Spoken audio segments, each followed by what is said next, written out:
Hey, hello. Hello, everyone. Good morning. We're going to take a minute or so to allow for others to join, and we'll be starting in a minute or so.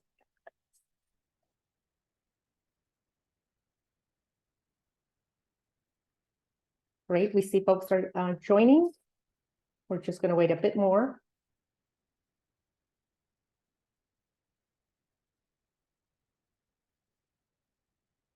Great.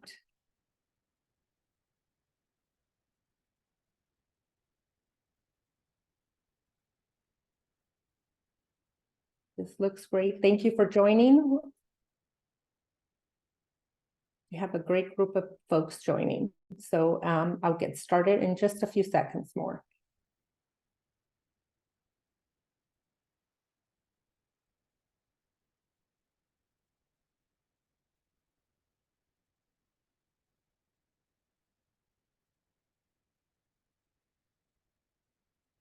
Let's just, yeah. Okay, let's get going. Good morning again. Welcome to our Affordable Housing Electrification Training Series. I am Blanca de la Cruz, Sustainable Housing Program Director with the California Housing Partnership. Today we bring you the fifth and final session of this training series. This is the financing and funding the electrification of new and existing affordable housing. During this session, our panelists will discuss financing strategies for ground-up developments and examine key aspects of financing all electric retrofits. They will be discussing decarbonization programs to help you pay for these electrification upgrades, as well as discuss best practices to make the most of participating in clean energy programs. So thanks again for everyone who has joined. We have a great group of people joining. Next slide, please. Great. Before I begin, I'd like to formally acknowledge all the key contributors to this training session. First and foremost, we extend our immense gratitude to our financial sponsors, the Wells Fargo Foundation and Energy Efficiency for All. We also want to extend our special acknowledgement and thanks to the SCAMP team for their help in the logistics in supporting this virtual event. And lastly, we would like to express our appreciation to our program partners. We have first the LIWIP program, MCE, SOMA, TEC, and BUILD. Next slide, please. Great, and again, this is the fifth session of a five-part series. Previously, we presented on the electrification design and technologies, followed by IRA funding and participation pathways, as well as in a conversation on operations of all electric housing, and followed by the acceleration of electrification with solar energy. If you missed any of these sessions, please go to the YouTube channel and for the recordings. Today, we are focusing on financing and funding electrification developments. Next slide, please. Before we start today, I have a few housekeeping items. Again, this session is being recorded, and the PowerPoint presentation and the recording of this session will be forwarded to all participants after the training. We will also have two presenters today, followed by a Q&A portion. And at the end of towards the end of this training, during the presentation, please include your questions as they come up in the Q&A feature located below your screen. And again, the PowerPoint presentation will be shared in the afternoon. And lastly, please, after the training is over, please help us with your input in completing the post-webinar survey. Next slide. So before I introduce our speakers for today, we have two poll questions for you. We have haven't first one, like stopping you. Please take a few seconds to respond to the question. The second question is, what is your primary interest? That is, if you're interested in electrification of new construction, existing buildings, or both.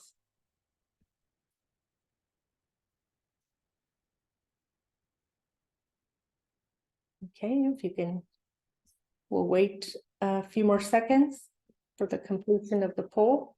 Yeah, we have about a third who've participated. We'll give it a little bit more time. Mm-hmm.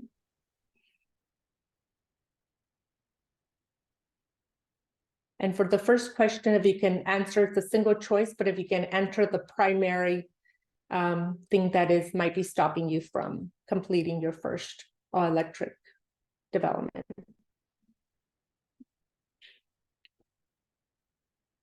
Okay, I'll end the poll. We got about 50%.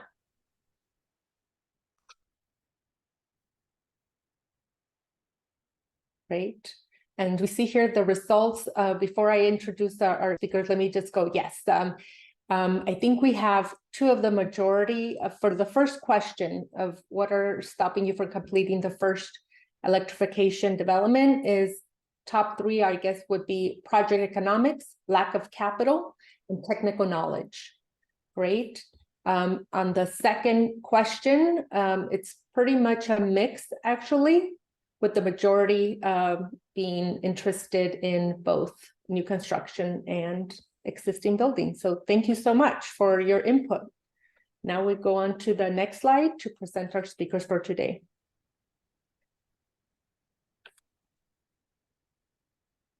Sorry, hold on. 1 second.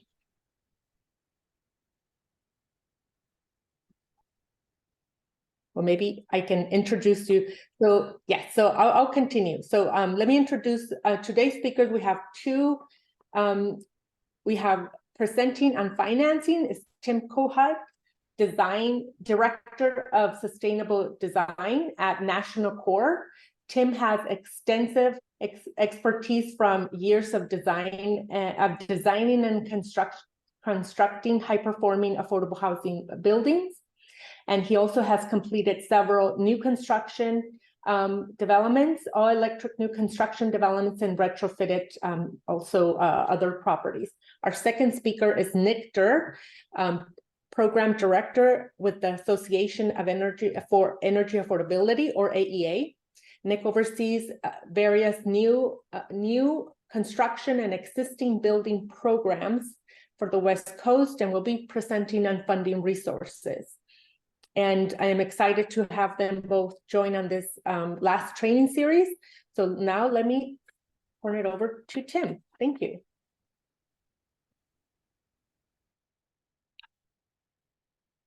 Thanks, Blanca. Let me get set up and make sure you guys can see my screen as I cue my presentation. Can somebody just chime in and say, yes, you can see my screen? No, not yet, Tim. If you want to share and make sure that you have your PowerPoint up. I am sharing.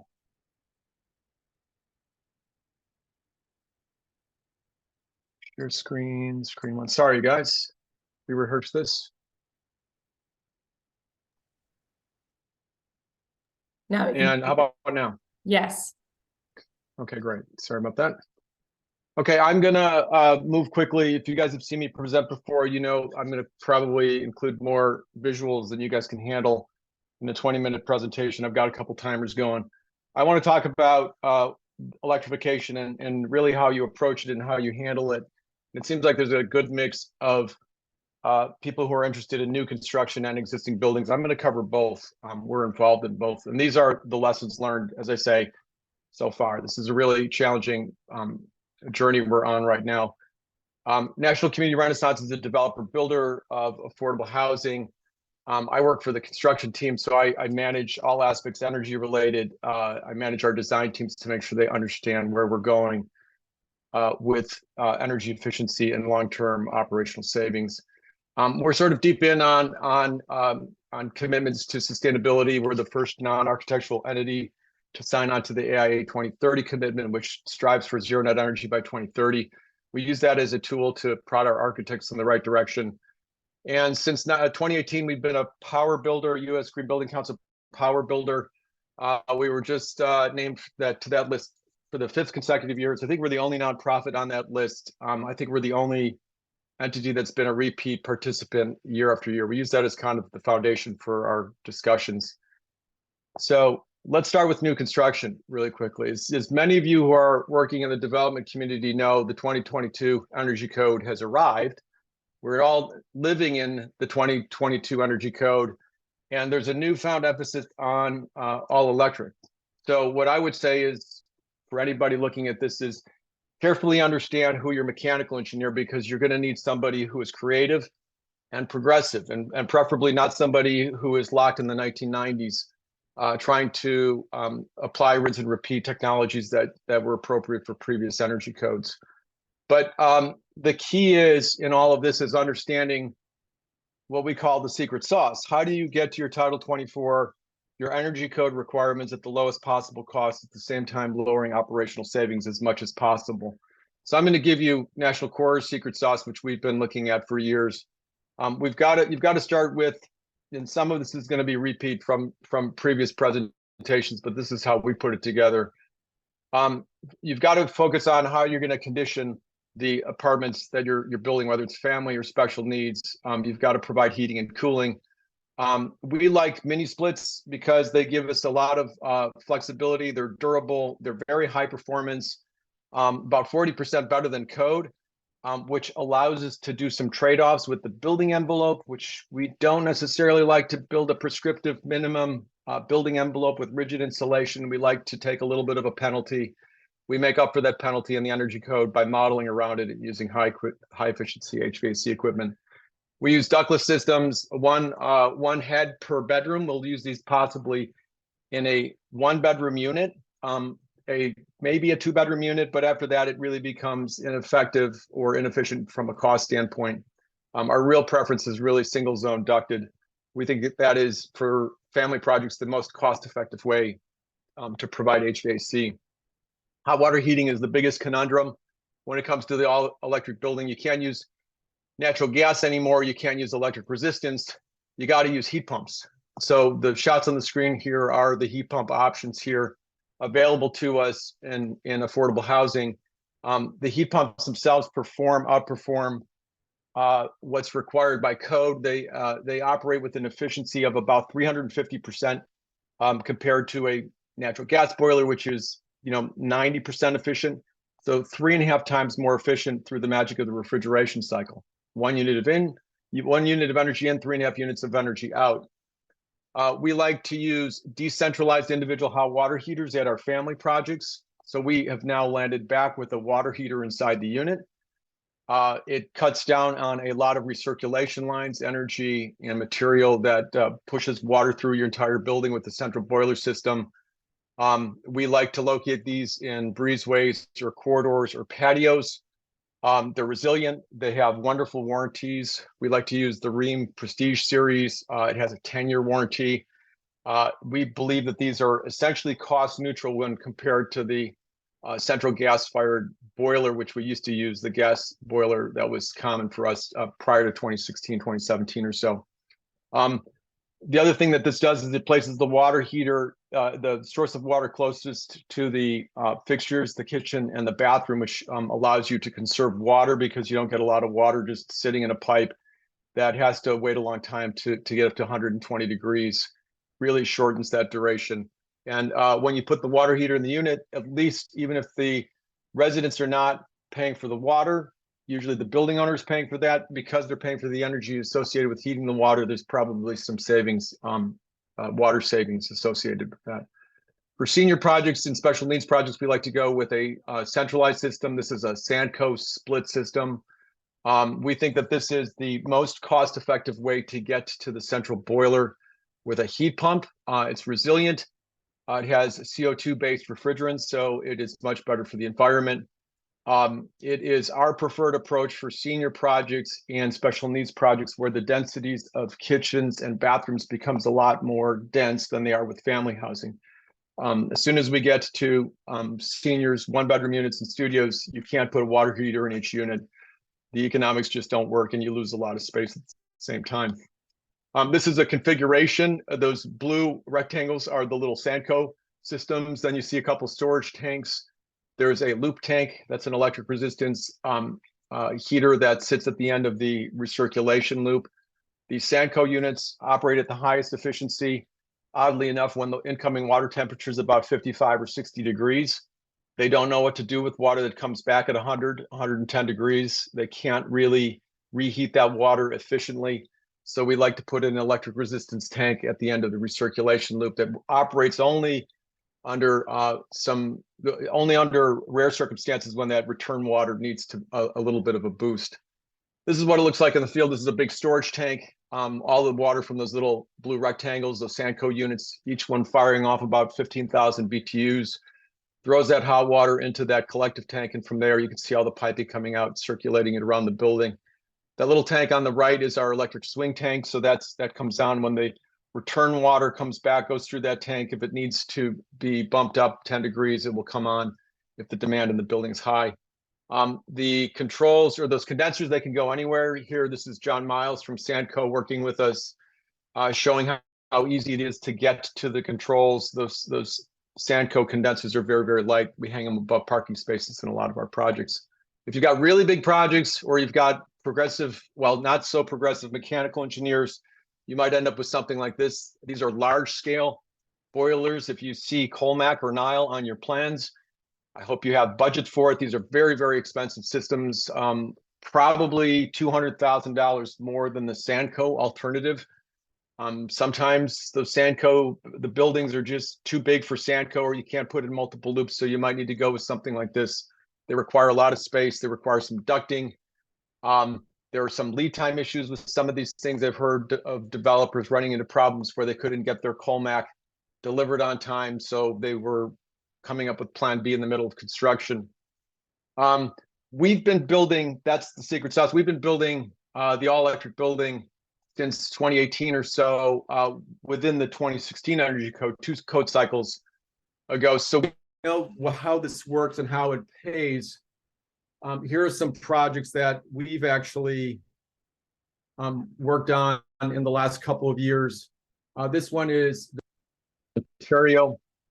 It's 101 units of family housing, large PV array there. You could see it's not a great aerial because it's right next to Ontario Airport, so we had to sneak the drone up high enough when we could. But it gives you kind of a sense of where we were going. This is our first all-electric project. It was ASIC funded. It's got 368 kW of PV. Rooftop solar is a vital component to these discussions. We also were looking at this project for the future of transportation. So we increased incoming electrical service slightly and then put in underground conduits. So each apartment can have a EV charger in the future. We do that through, conduit underground and some load management strategies that will allow us to charge 5 cars off of a single 40 amp breaker, kind of leaning into the future. This is what those buildings look like. We had grant funding. We worked with Grid Alternatives on this. So they brought us a rooftop system. That roof could have been managed a whole lot better with a different racking system. I would love to go with a fixed rack on this that would float over all the vents. So we could have gotten probably another 40% in addition to what's up there on the roof. We could have added more PV to this, but that's okay. We had a lot of carports, so we put a lot of carport solar on this. The way that this works is with any project, you've got to manage your roof. So when you're talking to your architects for the all-electric building in the new code, you've got to control the roof space because with all projects, you must land solar on this. There are those mini splits.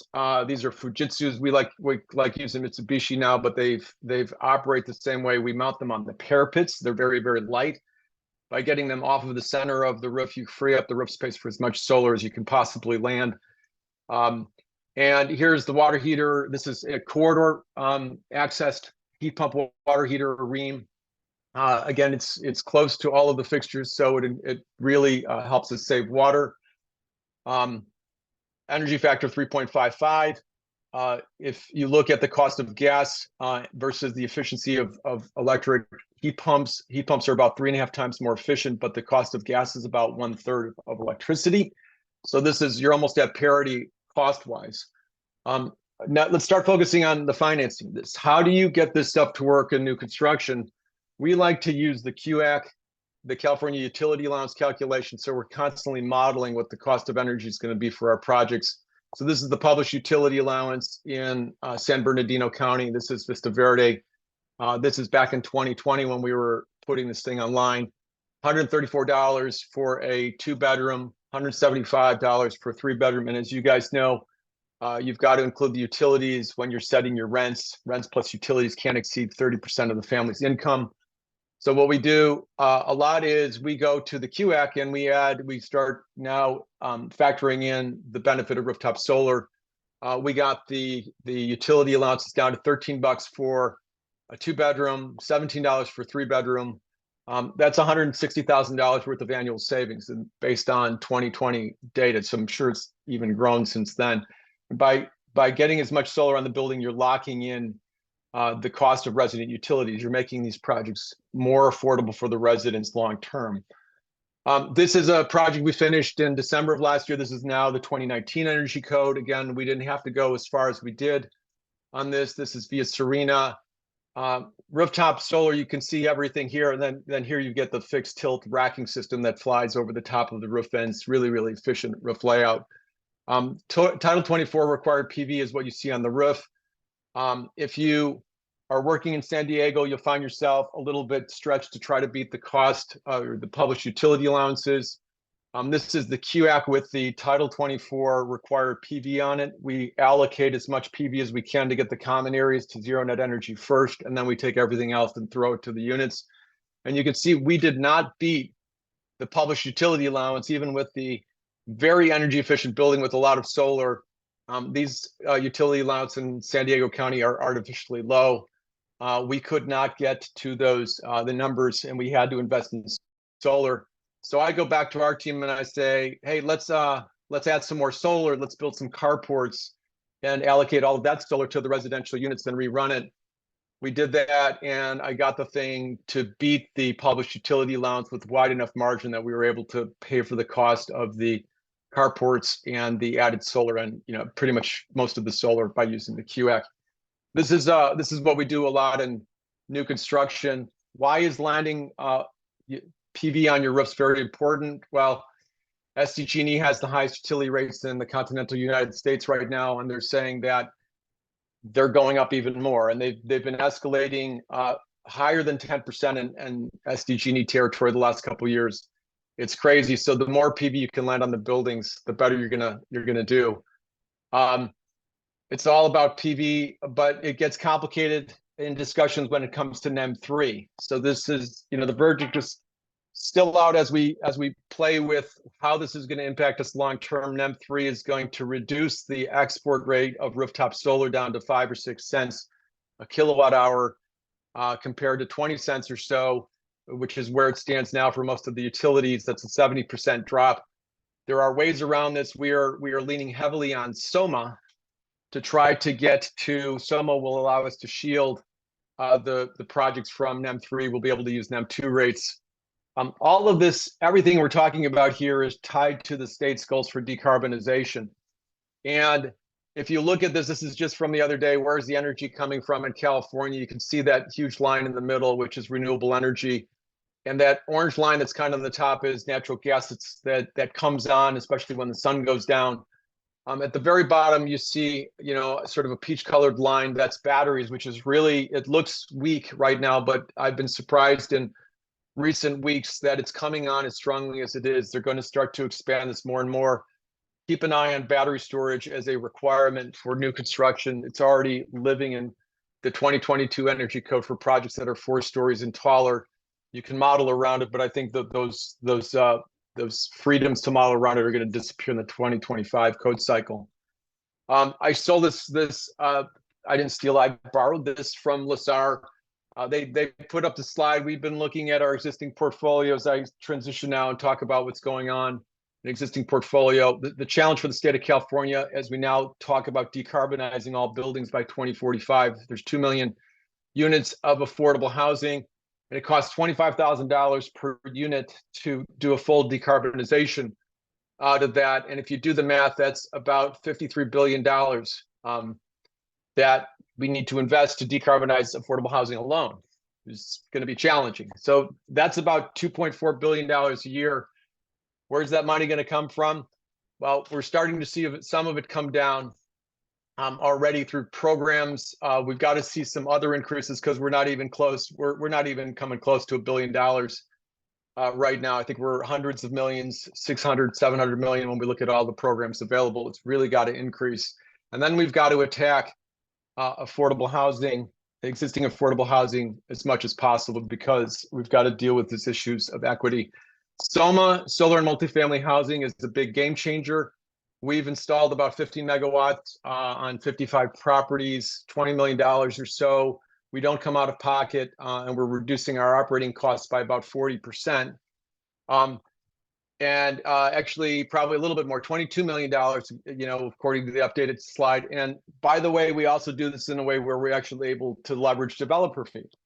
So, capacity, staff capacity, if your portfolio is big enough and you get good enough rates on your SOMA rebates, you can hopefully hire somebody to help manage the rebates. And then you start attacking the individual properties. The fuel switching, how do you get the natural gas out of the buildings? You've got to be able to stack your incentives. So these are the incentives available to us right now that we've been able to leverage in a number of projects that I'll run through quickly. We've captured about $11 million to date. We're using tech, energy smart homes. We're looking at GRRP for anything that has HUD subsidy in it. HUD, big dollars, up to $80,000 in that holistic approach to the retrofits. Renew America, $200,000. That's a grant that we're trying to get from DOE. So there's other programs that are out there. SCHIP is finally coming in, we hope, going to lend a hand, and we've got to then go in and stack this together and attack these properties. Some of the projects that we've done to date already, $1 million of incentive money at Cathedral Palms. We completed that one in 2022. Rancho Verde, we got money from tech. Did the tech pilot, almost $800,000. We finished that one in 2022. Corona del Rey, phase 1, we did a heat pump fuel switch, $867,000. Sierra Vista, $900,000. We're completed that earlier this year. We're working on the solar on that one. Arbor Villas, $280,000. Sycamore Springs, working on that one right now, $673,000 in phase 1. We got more in phase 2. What do those projects look like? I'll show you. Here are some shots of these are the projects that we have in our pipeline. We're thinking ahead. Where are we going to go on this? We've got to be thinking and have a game plan to move forward on this. Here's Rancho Verde. I want to go through these quickly, show you guys some shots of what this looks like. 16 identical buildings, $55,000 worth of annual spend on natural gas.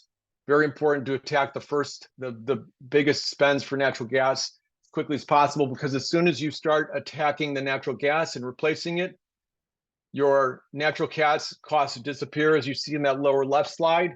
You add back your heat pumps, and here we're looking at the total cost of energy. It's about level without any solar at Rancho Verde. This is what the old boilers look like. I call these the old Yeller boilers. These are the boilers in the state of imminent failure for us. So getting rid of these projects and putting in stuff like this is very, very important. This is 248 units of work now completed. We're working on the solar install out there. We're doing what we call measurement and verification. The blue line is current energy costs. The red line is last year's energy costs. So when you're doing this, you got to make sure that you try to get blue line below red line. Corona del Rey, unfunded rehab, 160 units. Unfunded meaning we couldn't get TCAC funding for it. So we were stacking funding together, a list of problems out at this project. It was one of those projects that's been screaming for a retrofit for years, but we could never get the TCAC funding for it. Big spend on natural gas, a whole lot of problems, including a lot of asbestos everywhere in the stucco and the interior drywall. We leveraged about $1 million worth of rebates to cover the fuel switch of the boilers. This is what those look like. And then we're keeping an eye, as we did the boilers in part of phase one, we're keeping an eye on current spend. Blue line is current spend, red line is previous spend. We're seeing about a $800 increase, and I would attribute that to utility cost escalation. But when we're done with phase two, we're going to go in and throw in a lot of rooftop solar. Sierra Vista, our first venture in San Diego gas and electric territory. This is a pilot project funded in part by SDG&E. We're spending $47,000 in natural gas, a whole lot of CO2 emissions associated with it. We're going to land 574 kW of rooftop solar on it. I think that's growing to 700 kW or so now that we're adding the heat pump boilers to it. This is the old boiler system for the project. This is the new boiler system for the project. And here's the lesson learned on this one. We're still struggling with this. You've got to carefully look at the cost, the economic cost of energy. We did not do a very good job of evaluating the cost of electricity versus the natural gas. In most areas, gas is 1/3 the cost of electricity. In SDG&E territory, it's about 1/5, because electricity is 5 times more expensive. As soon as we turned this on, we were losing, close to 10 or 15, early months, $20,000 per month in extra electricity costs. We've levelized that, or it's gotten close to levelized, but you can see the disclaimer here. We're still struggling to get our hands on good data from SDG&E. That project, the lesson from that one is, got to land the solar on the building before you do the electrification in SDG&E territory. Otherwise, I think it's suicidal. Arbor Villas, this one is 80 units of affordable housing. It's an easy change out. These are the Sandco units with a storage tank. This is what the M&V looks like. You've got to make sure that you're delivering water at 120 degrees. You can't just plug it in and walk away. You got to make sure that it's performing correctly. A couple of projects that we have in planning here, Citrus Grove, coming back to Citrus Grove, we're going to do a larger scale retrofit of this one. We're going to leverage somewhere in the area of $1 million, I think, of money to change out these central gas boilers. 1.2 million. We're going into Sycamore Springs. This one's unique because this one is not eligible for SOMA. We're doing this in 2 phases where we're ripping out old gas-fired hydronic heaters. We're ripping out boilers that look like this, sadly. And we need to come out of pocket on this. It says $946,000 at the very end, but we had $500,000 already budgeted to replace the HVAC system. So we needed to come out another $500,000. So I ran this. We're going to install a lot of solar on the building and come out of pocket with an SSA where we're paying 8 cents a kilowatt hour. And we think that our investment is going to pay off in 6 or 7 years. So in this case, National Core is going to come out of their reserves to pay for this project. On our hit list, Plaza Sierra looks like this. Big natural gas spend, fairly big, $13,000. We're going to leverage about $900,000 worth of rebate money. Sunset Heights is on our hit list. We are far from our target number on this. We're still looking for money. This one we might go in and look at GRRP, that HUD program. Mountainside on our hit list. Little Lake Village on our hit list. All of these projects, what we're trying to do strategically is line up what we need to do, because we're learning a lot as we go through this. But as I allude to here, nobody said this was going to be easy, but we're going to try to do this. Our goal is to have somewhere in the area of 10 projects in construction in any year going forward. And if we do that, I tell people we may decarbonize our portfolio by 2030. So I know I'm a little bit over, Nick. I'm going to hand it off to you.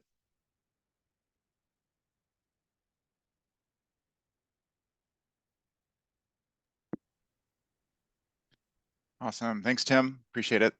Good stuff here. I hope everyone enjoyed the emergency cell phone alert there like 20 minutes ago. Tim, you did a good job maintaining your composure. I panicked, but it did its job. So anyway, hi, everyone. My name is Nick Durr, Director of Programs here at AEA. And before we jump in, we have another poll for y'all. So first question, what is the primary building size you develop a retrofit? So primary, average, you can kind of self-select there. Second question, have you been involved in any electrification retrofits recently?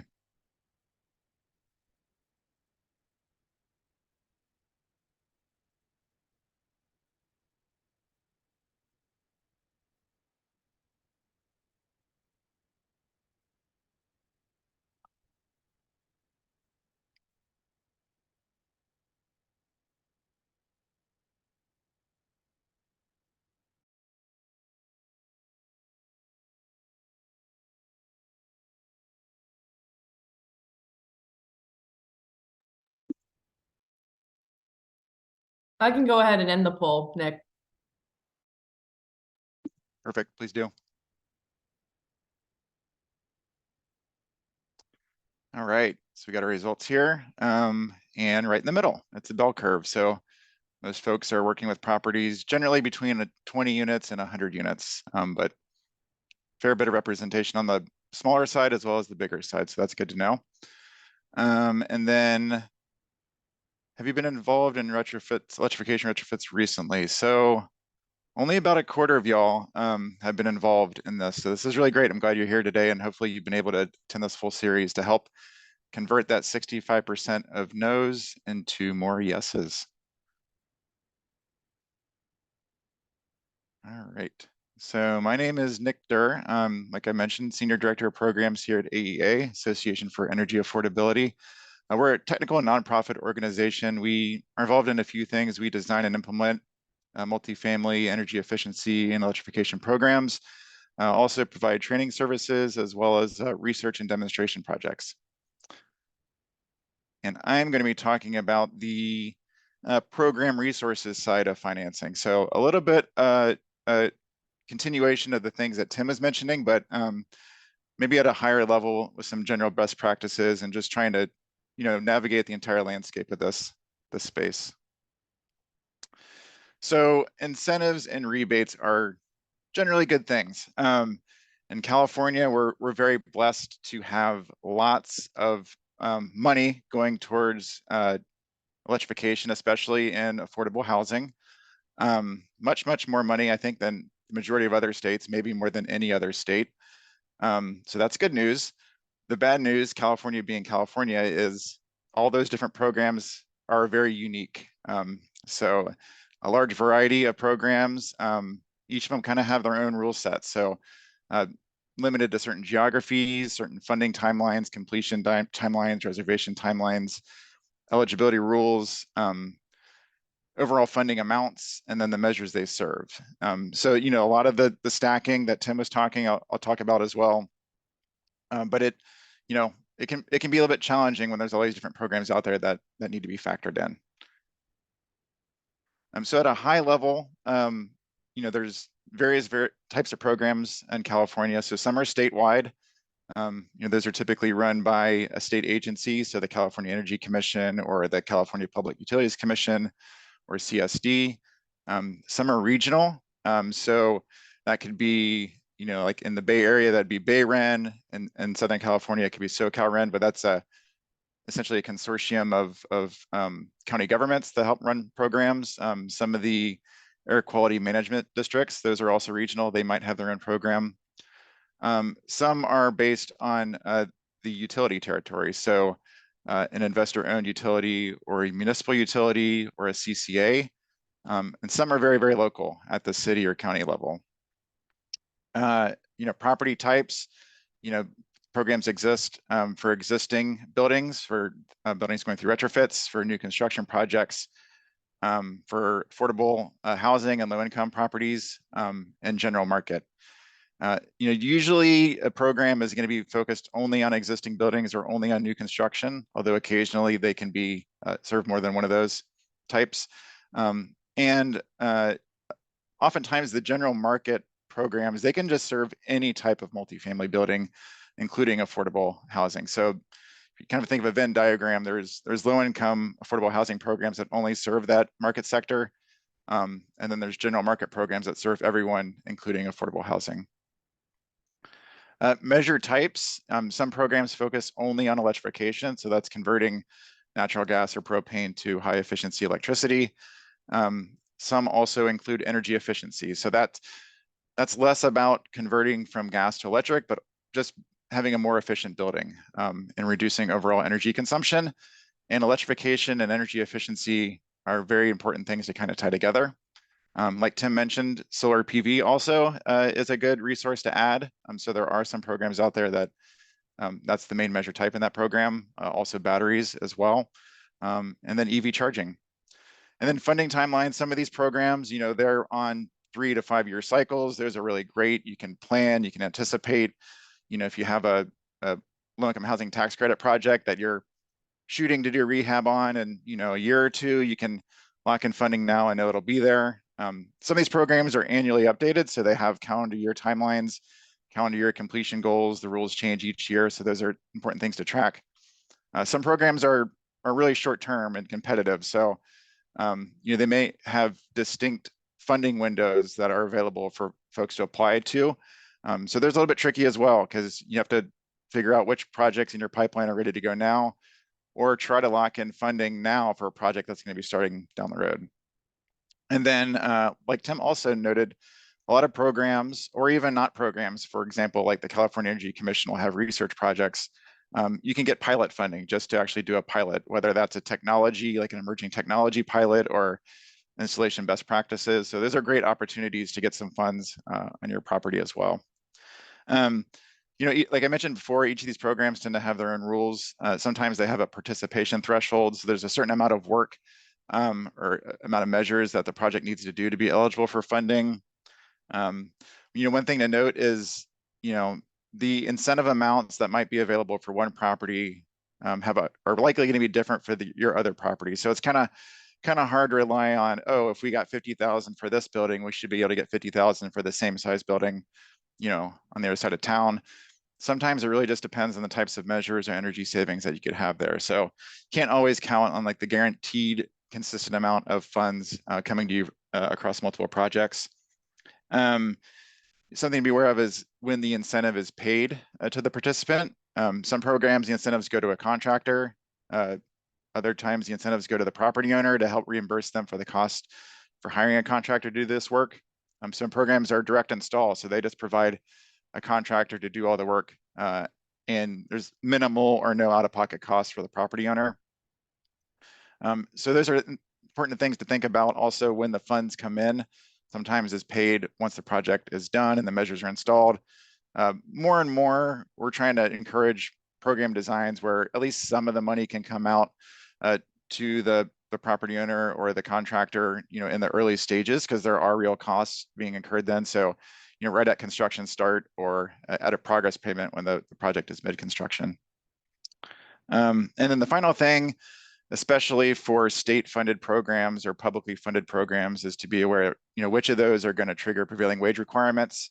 If you had a property that was already requiring prevailing wage, maybe it was getting CDBG funds or other funds, then, that's not a big change relative to what you're planning to do. But if you're not planning on having prevailing wage be a component of your retrofit project or a new construction project, just be aware of any of those prevailing wage requirements that would come with the receipt of rebate funds. So some key considerations for retrofit,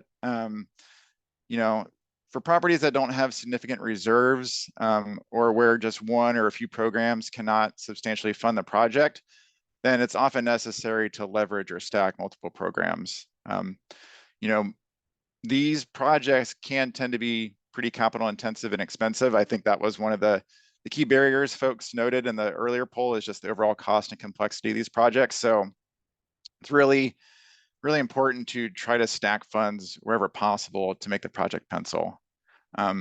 Hopefully, and there are things I think coming down the pike from various levels, including some IRA funding and maybe some other things from the California Energy Commission, that one program could substantially fund the majority of the work.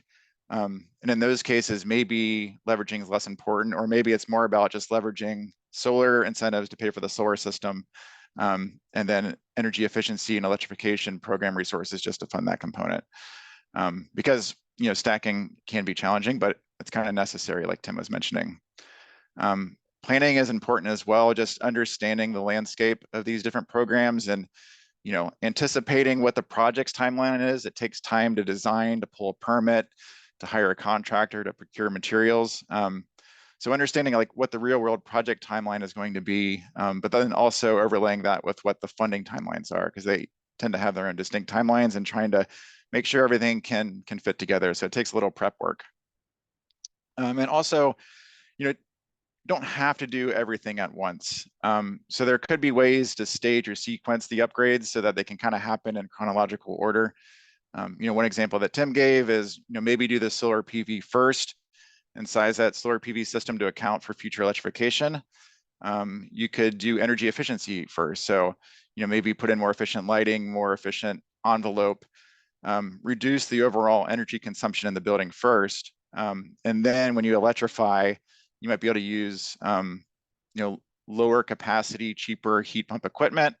And when you install it, it'll use less energy than if you didn't do some of that energy efficiency prep work. Electrification readiness is another component that's a little bit different than actually putting in the heat pumps, but heat pumps or induction stoves, they often require new electrical components and infrastructure. So, the apartment or the building may need to upgrade its electrical panels, or you may need to run new conduits or wire to this where this new heat pump or induction cooking equipment is going to go.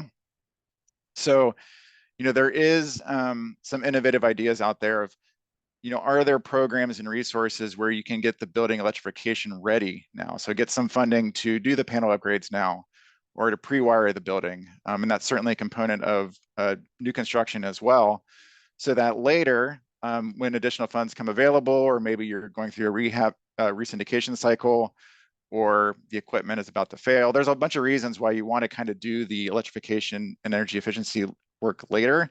At least you've got the building sort of electrification ready. So that could be another staged opportunity that you could consider.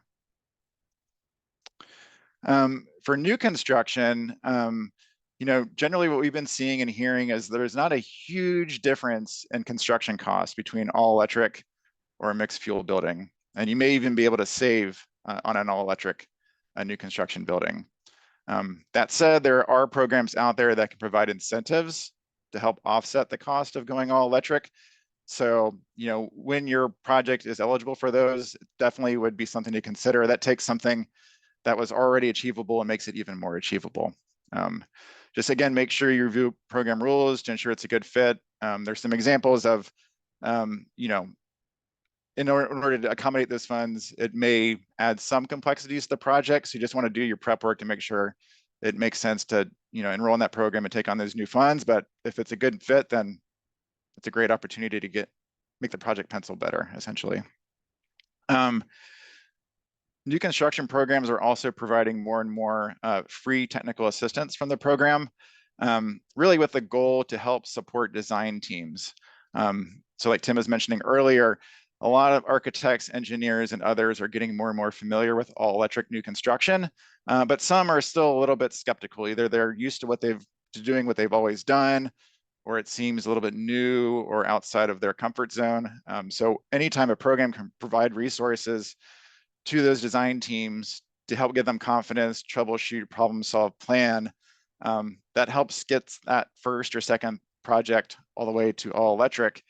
And really what we've seen is, once a project team and a development team builds their first or second all electric new construction project, they got the recipe down, they got the template down. And so then the third, fourth, and fifth project is quicker, faster, cheaper, more efficient. So really it's that first one or two that is the biggest learning curve. So some best practices, you can probably tell here, it takes a little bit of people power to make this work. It's not just money. It's staffing, time, and resources, and especially when leveraging or coordinating with all these programs, it requires an investment of time, and that's time that many of us, and I'm sure many of you don't have, or your staff don't have.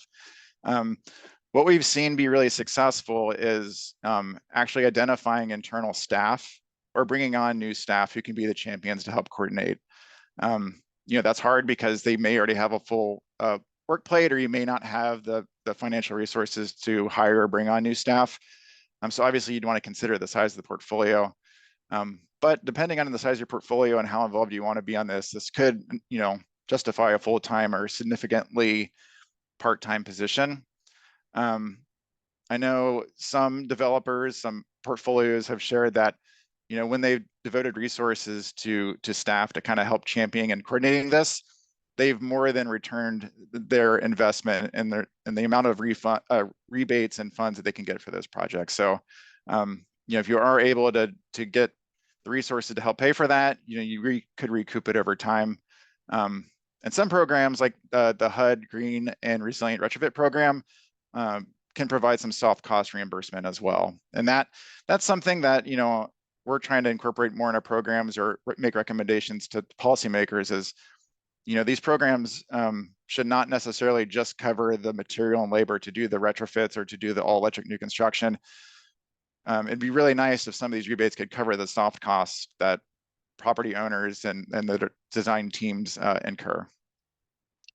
Like I mentioned earlier, some programs can provide technical assistance and also program leveraging support. So use them as a resource wherever you can, and that can help outsource a little bit of the work. And like I mentioned earlier, the more we can find and identify program opportunities that can substantially subsidize the work, you know, that minimizes the complexity that's needed to layer multiple program sources, because you can rely on maybe just one or two programs, and that hopefully reduces the complexity a little bit. In regards to, you know, which properties in your portfolio to prioritize, I think, you know, what a lot of portfolios are starting to do is start to look at their portfolio and try to map out which properties do they want to try to do now, which they want to do in 3 or 4 years, which they want to actually do 8 years from now. And Tim, there at the end of your presentation, you kind of went through what National Corps sort of strategy is on that. You know, so some best practices that we've seen for sort of prioritization. You know, any properties that do have a major rehab planned in the near future, you know, this may be, you know, the last time this property is going to go through a rehab in 15, 30 years or more. So that would be an ideal time, hopefully, to try to make the property all electric or substantially electrified, or at least do some of those phase steps I mentioned before. If you have a property that has failing equipment and you have adequate reserves, this could be a good fit. Or even if it has failing equipment, you know, you're going to have an out-of-pocket cost anyway to replace that equipment. You know, maybe you're anticipating a like-for-like replacement, but you may have already been budgeting, you had replacement reserves or something that you were planning on needing to put in a new furnace or a new water heater. So now the rebates are really there to help cover the incremental cost of putting in a heat pump version of those.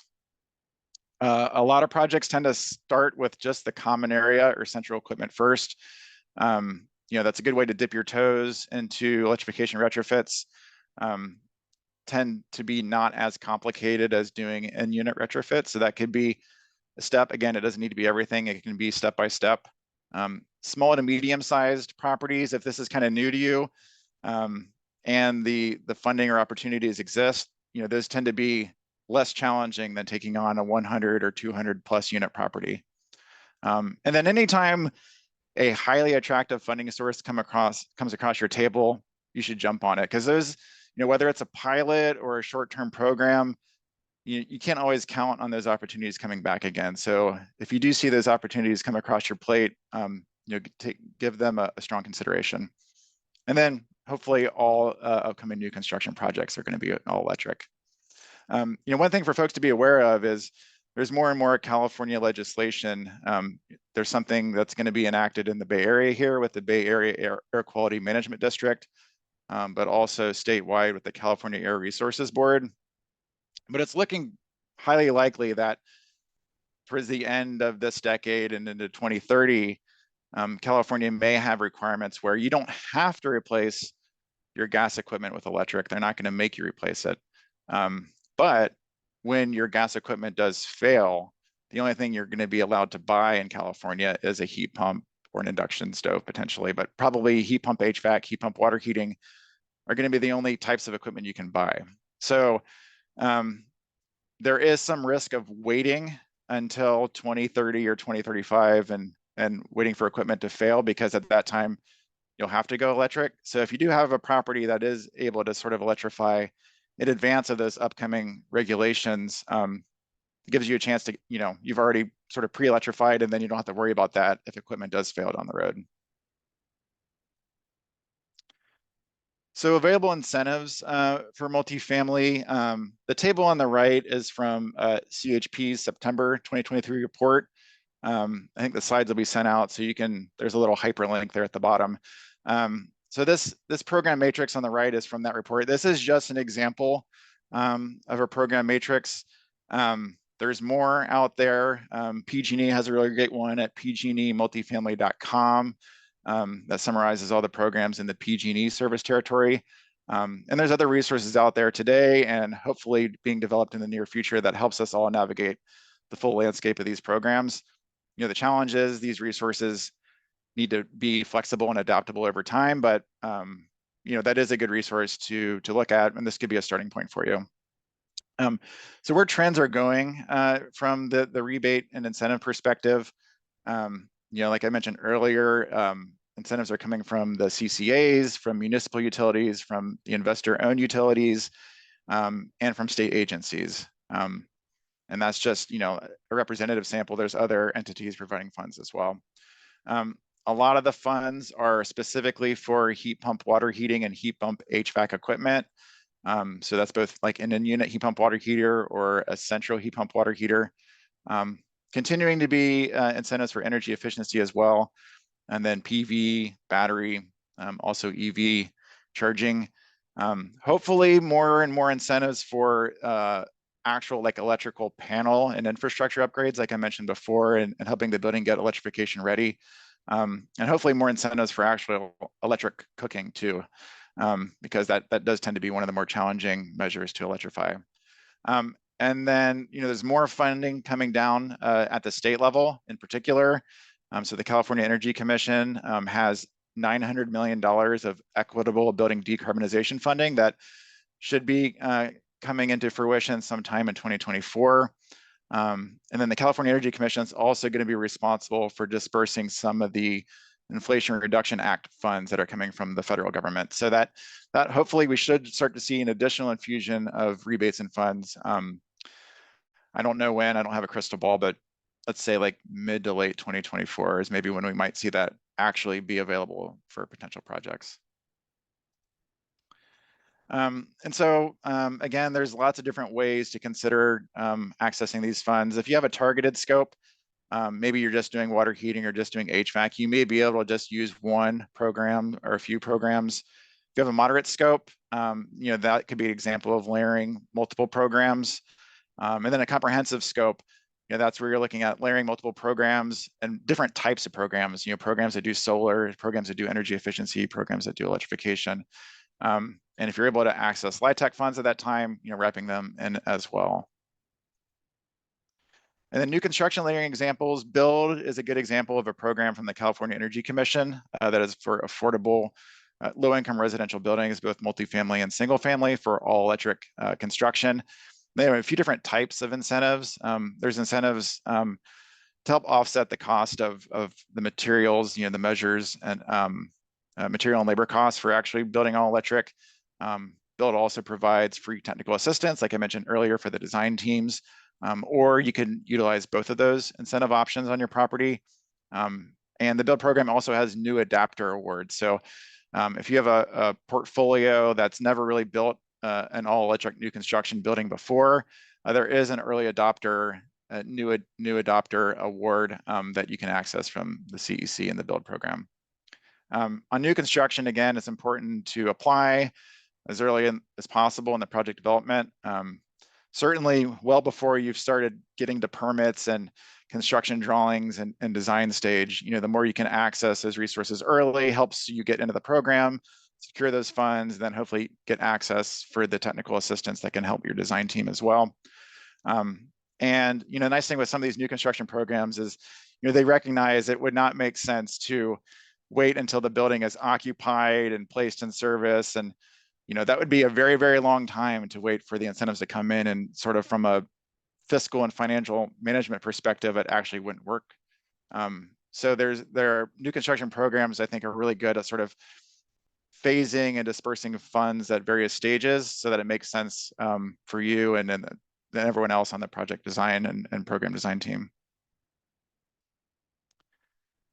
And with that, I think we'll open it up for Q&A.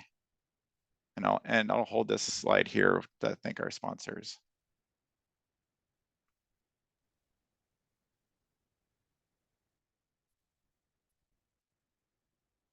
All right. Cool. Thank you, Nick.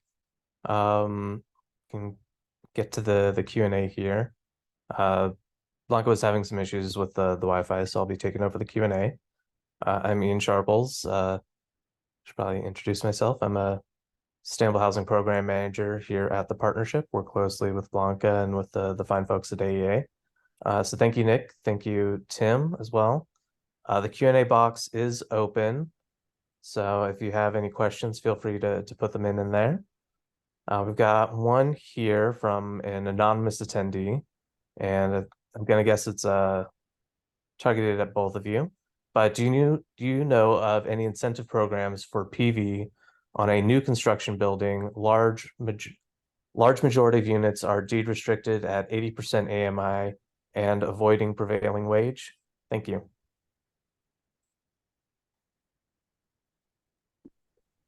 I don't. I mean, there's indirect incentives, and there's more and more tax credit pathways being offered as part of the Inflation Reduction Act. So, you know, that could be an option, although I'm not sure how or if that could apply to new construction. There is legislation working its way through the state to potentially expand SOMA to new construction.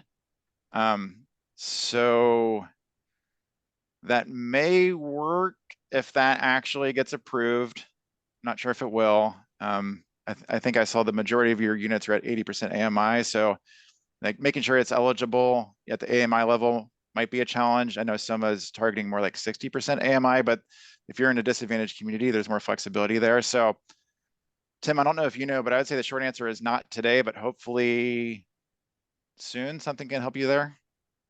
Yeah, we believe SOMA's already gone past the Assembly and the Senate. I believe, I'm not sure whether the governor's signed it. The modification to allow SOMA to be used for new construction, but we're already planning for our new construction projects to use SOMA. We're already signing deals with our solar vendors, assuming that we will be able to do that. So I would say do the research on SOMA just to see if your project qualifies. If it's not 100% affordable, then I think that there's a triggering point whether the project can qualify or not. And then just keep in mind, if it's a 4-story building, then the economics of SOMA start to diminish unless you have a lot of surface parking where you can put carports. Because your ability, you can hit zero net energy with a 3-story building. You can't hit zero net energy with rooftop solar only for a 4-story building. So you can hit common areas E&E, certainly. You can get beyond that and start to distribute energy into units. But if it's a 4-story or 5-story building, then I would just take a very close look at your operational economics first and prioritize common area solar first. And if you do that, you can't use SOMA. SOMA is going to require you to surrender 51% of the rooftop solar production to the residential units. So you may be hurting yourself operationally if you don't look at the operational consequences closely enough. In the chat, if folks are monitoring that, had a bunch of additional good points from our colleagues at CHBC. So great points from each of you all too. Yeah, just to kind of read it for the recording for posterity, I suppose. Rachel's commenting that if SB 355 is passed, SOMA will expand to new construction and update the income restrictions to 80% AMI. The governor has not yet signed the bill, but it is on the governor's desk. Andrew linked then to the text of the bill and commented about how it's the income requirements. Rachel is also saying that although there's legislation that would trigger prevailing wage for all solar projects if the system is over 15 kilowatts, it's not clear on the implementation timeline for that or if it'll be passed, but it could go into effect in 2024. Yeah, there we go. Ian, can I add one more important consideration for that? NEM 3 needs to be fully understood when you are considering solar. SOMA is a definite pathway around the NEM 3 rate. So I put this slide in, and I put a shot in my presentation about NEM 3.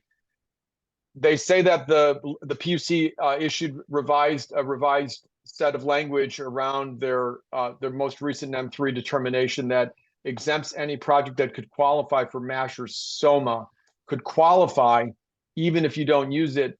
When I looked at the text of the language, I could not pull that language out, even though people have told me it's there. When I look at the language, it says, hey, if you're in MASH or SOMA, and MASH no longer exists, if you're in SOMA, this works. That means for new construction, the pathway around NEM3 is SOMA, could be SOMA only.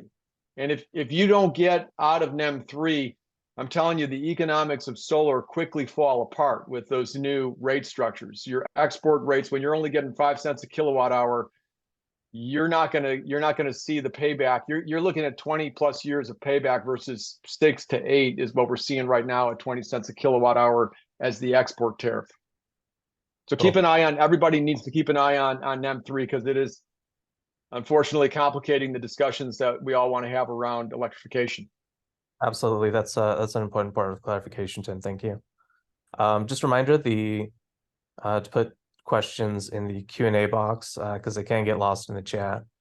But one question I am seeing in the chat from Robert Smith is it better to have a third party manage and own the solar, or for an affordable multifamily to buy it outright? Great question. I vote for solar service agreements. We are getting solar service agreements with SOMA right now. Our projects are big enough where we're able to buy the solar service agreement down to $0 per kilowatt hour, which means it's free. So we get $500,000, $1 million worth of free solar. We don't have to pay for it. We get a solar service agreement at $0 per kWh, and then we put in performance guarantees. If the system doesn't perform, the provider pays us as a penalty. I live in both worlds. The world where you own the system, you have to have a system in place to monitor the PV production. If an inverter goes down, you need to know that immediately, and you need to be able to understand who your electrician is or your PV contractor is to get out there to replace the inverter quickly so you don't lose money. If it goes down under an SSA, then it's on the provider to maintain the equipment.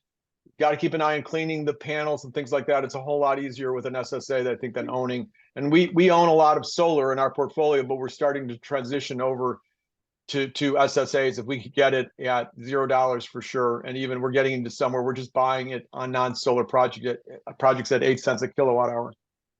Yeah, and I think, obviously each property or, property owner situation is unique. So, but Tim, I think those are really good points. And, the third party owned could be a good option, but again, the financial terms of that are going to be very important. So you get the benefit of performance guarantees and ongoing maintenance, but I would advise you to sort of review the terms of those closely to make sure that it is a good deal for you relative to purchasing outright.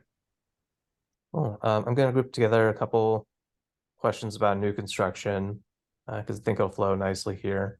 I've got one question from Thomas Atley. When in the design process would you recommend getting an energy model done? Do you think an energy model is required for all new construction projects? Yeah, I'm all over that one, Nick, if you don't mind. You got to get your energy analyst involved at schematic design or at entitlements, because your ability to influence the design of the building will disappear with an entitled project. So we are very good with this at National Core, but I still get projects that have gone through entitlements with a lot of gingerbread, right? The gable roofs that really complicate solar placement, and you're surrendering operational capital when you don't design a building that it can accommodate rooftop solar. So I'm running, as I'm a certified energy analyst, so I'm running our energy models as soon as we've committed to a footprint. I'm running it, and then I'm running the PV analysis, and I'm running operational economics, and I'm using that to influence design teams. That's what a good energy analyst should be able to do for your team.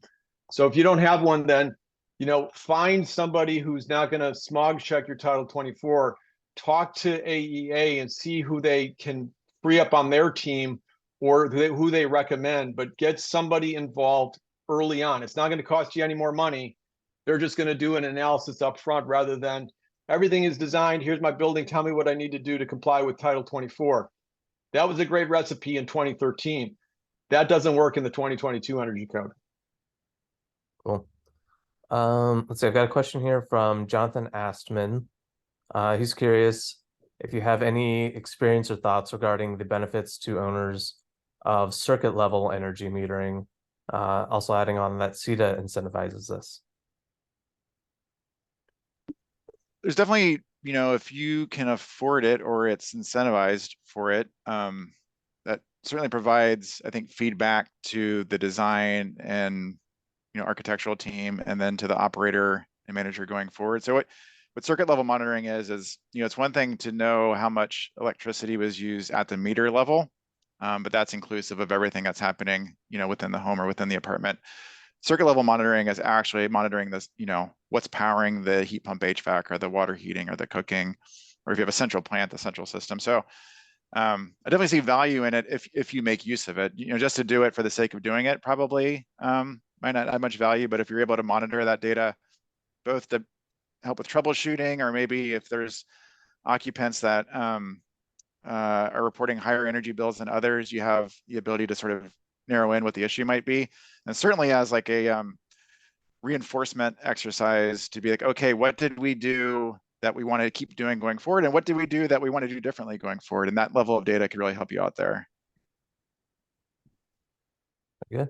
So speaking of doing things differently going forward, I've got a question from Juliana Watkins. Tim, do you have any existing projects in your portfolio where an addition of solar still doesn't pencil out?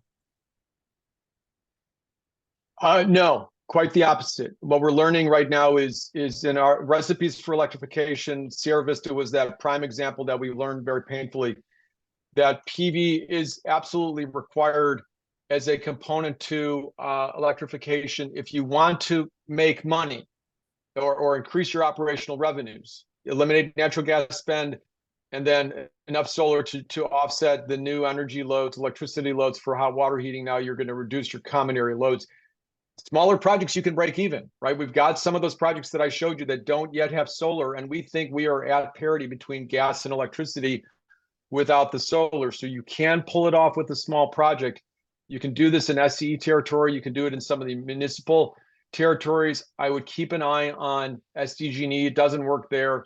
Keep an eye on PG&E. I'm not sure about their rates, but I heard that their rates are higher. You definitely want to make sure that you're looking at the cost of electricity versus the cost of natural gas. My rule of thumb now is if natural gas costs $2.75 a therm and you're doing hot water heating conversion only, that the cost of electricity, the average cost of electricity needs to be 40 cents a kilowatt hour or less. If the average cost is more than 40 cents a kilowatt hour, you're going to probably see what we're seeing at Sierra Vista, and you're going to lose a lot of money. Well, thank you. We've got 4 questions about various incentives here, and I'm going to leave the IRA ones to the end since we have another IRA session that's already been recorded. Might answer those questions. So the first incentive question is from Ayako Utsumi. What incentives are available for 80% AMI new construction home ownership? I would have to check. There may be build maybe an option there if they're in a disadvantaged community, but I'm going off memory there. Others probably have the income eligibility there, but there are general market, you know, I mentioned before that all general market programs include affordable and non-affordable. So there's a low-rise program called Energy Smart Home. So if your building's 3 stories or less, that could be an option. I think someone mentioned earlier, if it's 4 stories or more, there is a program called CETA. You need to be in an electric IOU for either of those to make use of those programs. And then the CEC just launched the market rate version of Build called Cal EHP, Electric Homes Program. So that is the market rate version of Build. It has, you know, some of its own nuanced rules and requirements, but if your program is unable to participate in Build, if it's above the income eligibility thresholds, then that program could be an option for you too. Tom White is asking, are there any updates on funding for battery energy storage for affordable multifamily from the SGIP self-generation incentive program? Could that make ROI better if funding is available? Good question. I know Andrew Dawson at CHP has also been working on that for quite some time. I don't know the latest on it. I definitely know that all policymakers and stakeholders have identified there's a gap right now. You know, when a multifamily building needs to do a VNEM system, it's hard to have solar plus storage. You know, there's regulatory reasons, barriers in place for that a little bit on the technical side, but mostly regulatory side. So I don't have any like news breaks on that, but I stakeholders and policymakers are hopefully trying to figure that out. Hopefully faster than they normally would, but it's on the docket, I believe. Cool. Well, it looks like we are at time, so I don't think we'll be able to get to the IRA questions. Sorry, Gene, and sorry, Rachel. But we do have an IRA session that's already been recorded. It's session 2 of this series, and that is up on the SCAMP YouTube page. So hopefully your questions can be answered through there. All right. Well, thank you, everybody. Thank you again to our sponsors, Wells Fargo Foundation and Energy Efficiency for All. Thank you again also to SCAMP for helping host this webinar, and of course for hosting the recordings on their YouTube channel. Thank you again to our program partners, LiveWhip, MCE, SOMA, Tech Clean California, and Build. So really great stuff. Yeah, I think we're at time. So enjoy your lunch, enjoy your afternoon. Thank you, Tim. Thank you, Nick. Thank you, everybody, and have a good day. Bye-bye now.